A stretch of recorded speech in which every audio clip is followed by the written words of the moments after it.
సంగారెడ్డి జిల్లా సదాశివపేటలోని ఎంఈఓ కార్యాలయంలో ఒక పాము హల్చల్ చేసింది. పట్టణంలోని ఎంఈఓ కార్యాలయంలో సుమారు 6 అడుగుల పాము ప్రత్యక్షమైంది. దీంతో అక్కడున్న ఉద్యోగస్తులు భయాందోళనకు గురయ్యారు. దీంతో ఎంఈఓ శంకర్ వెంటనే పాములు పట్టే వ్యక్తిని పిలిపించి పాముని పట్టించడం జరిగింది.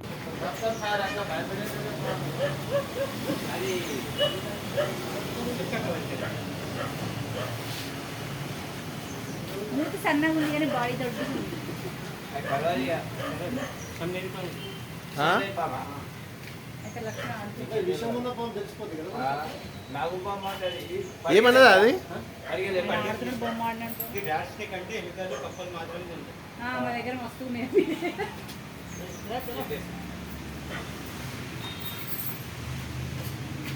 లక్ష్మ ఇదే లక్ష్మ ఇదే ఇదే అప్పుడు టైం ఇదే వికారాబాద్ మేడం మీరు పోతూ పోతూ తీసుకోండి.